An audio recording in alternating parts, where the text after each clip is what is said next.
उत्तर प्रदेश के एक छोटे से गांव बरईपुर की ये कहानी है। बरईपुर में वर्षों से एक अजीब अफवाह चली आ रही थी।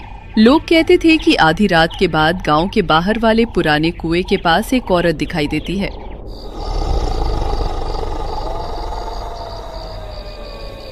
उसके सिर पर एक नहीं, दो नहीं, बल्कि 3 मिट्टी के मटके रखे होते हैं। वो धीरे धीरे चलती हुई गांव की गलियों में आती थी। सबसे डरावनी बात ये थी कि किसी ने कभी उसका चेहरा नहीं देखा था। जो भी उसे देखने की कोशिश करता, अगले दिन या तो बीमार पड़ जाता या फिर गांव से गायब हो जाता था। गांव के लोग उसे 3 मटकों वाली चुड़ैल कहते थे। लेकिन कोई नहीं जानता था कि वो आखिर थी कौन। गांव में एक आदमी रहता था, राघव। वो शहर में नौकरी करता था। फिर एक दिन वो छुट्टी लेकर गांव आया।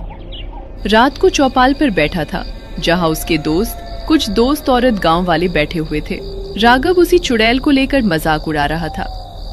राघव, तुम शहर में रहते हो इसलिए इन बातों पर हंसते हो, लेकिन हमने अपनी आंखों से उस औरत को देखा है। वो रात को बिल्कुल चुपचाप चलती है, उसके कदमों की आवाज तक नहीं आती।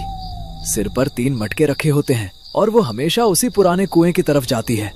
देखो महेश, मैं ये नहीं कह रहा कि तुम झूठ बोल रहे हो, लेकिन हर रहस्य के पीछे कोई न कोई वजह होती है। हो सकता है कोई औरत हो, कोई तस्कर हो, कोई धोखा हो। बिना जांच किए किसी को चुड़ैल मान लेना समझदारी नहीं है। बेटा, हमने जिंदगी में बहुत कुछ देखा है, लेकिन ऐसा कभी नहीं देखा। करीब 25 साल पहले भी एक औरत इसी तरह दिखाई देती थी, फिर अचानक गायब हो गई। अब पिछले 6 महीनों से वही साया फिर दिखाई देने लगा है। सबसे अजीब बात यह है कि वो कभी किसी से बात नहीं करती, लेकिन जिस रात वो दिखती है, उसी रात गांव के किसी न किसी घर से कुछ न कुछ गायब हो जाता है। कभी अनाज, कभी गहने, कभी पैसे। राघव का माथा सिकुड़ गया। उसे लगा कि मामला सिर्फ भूत प्रेत का नहीं है, कुछ और भी चल रहा है। अगली रात राघव ने जांच करने का फैसला किया। महेश, नरेश और गोपाल भी उसके साथ जाने को तैयार हो गए। चारों रात 11 बजे गांव के बाहर वाले पुराने कुएं के पास छिप गए। चारों तरफ सन्नाटा था। हवा में अजीब सी ठंडक थी। रात के लगभग 12 बजे अचानक दूर से घुंघरुओं जैसी हल्की आवाज सुनाई दी।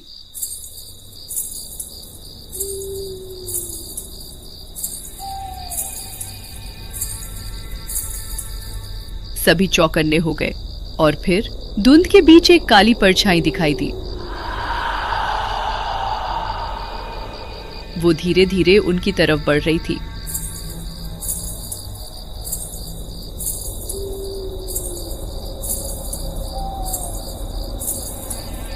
उसके सिर पर सचमुच 3 मटके रखे हुए थे। सबकी सांसें रुक गईं।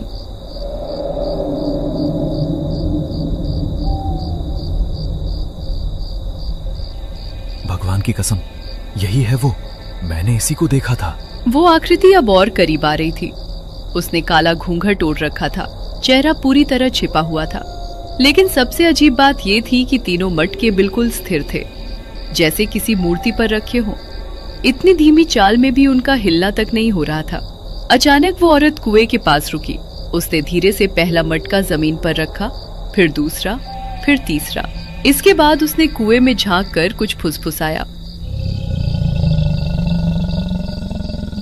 आवाज इतनी धीमी थी कि कोई सुन नहीं पाया। फिर वो मुड़ी और अंधेरे में गायब हो गई।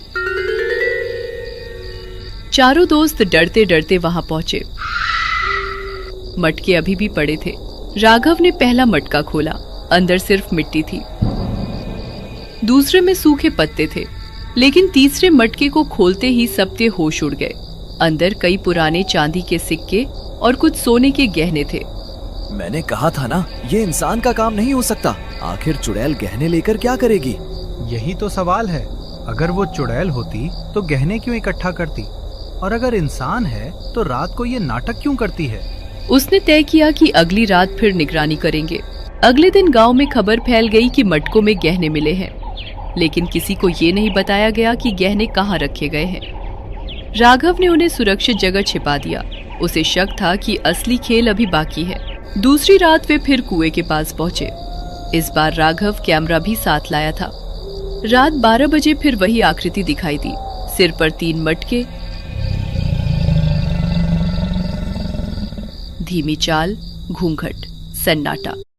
लेकिन इस बार राघव ने ध्यान से देखा और एक छोटी सी बात उसके दिमाग में बैठ गई। उस औरत की चाल बिल्कुल किसी बूढ़ी महिला जैसी नहीं थी। उसकी चाल मजबूत थी, जैसे कोई जवान आदमी भारी सामान लेकर चल रहा हो। औरत कुएं के पास पहुंची, लेकिन इस बार उसने अचानक कहा, जो भी मुझे देख रहा है वापस चला जाए, वरना अगली सुबह सूरज नहीं देख पाएगा। चारों के रोंगटे खड़े हो गए। आवाज किसी औरत की थी, लेकिन उसमें कुछ अजीब था, जैसे कोई जानबूझकर आवाज बदल रहा हो। राघव धीरे से उसके पीछे चल पड़ा। बाकी 3 दोस्त डर के मारे पीछे रह गए। औरत गांव के बाहर पुराने आम के बाग की तरफ बढ़ी। वो एक जर्जर हवेली के पीछे पहुंची, फिर अचानक गायब हो गई।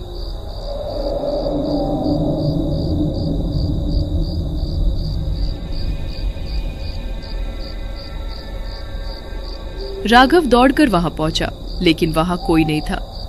सिर्फ जमीन पर एक बड़ा पत्थर पड़ा था। उसने पत्थर हटाने की कोशिश की। पत्थर के नीचे लोहे का एक दरवाजा था। राघव की आंखें फैल गई। नीचे कोई गुप्त तहखाना था। अगले दिन उसने ये बात सिर्फ दिनेश मास्टर और हरिदास काका को बताई। अगर तहखाना है तो मामला भूत का नहीं है, कोई न कोई अपराधी इसका इस्तेमाल कर रहा है। लेकिन सवाल ये है कि वो चुड़ैल का नाटक क्यों कर रहा है? क्योंकि डर सबसे बड़ा हथियार होता है। अगर लोग डर जाएं तो कोई जांच नहीं करता। उस रात 5 लोग तैयारी करके पहुंचे। उनके पास टॉर्च, कैमरा और मजबूत डंडे थे। आधी रात होते ही फिर वही चुड़ैल दिखाई दी, लेकिन इस बार जैसे ही वो तहखाने के पास पहुंची, रुक जाओ, आज तुम्हारा खेल खत्म हो गया, रुक जाओ। आकृति एक पल के लिए ठिठकी, फिर अचानक भागने लगी। सभी उसके पीछे दौड़े। कुछ देर की दौड़ के बाद महेश ने उसे पकड़ लिया।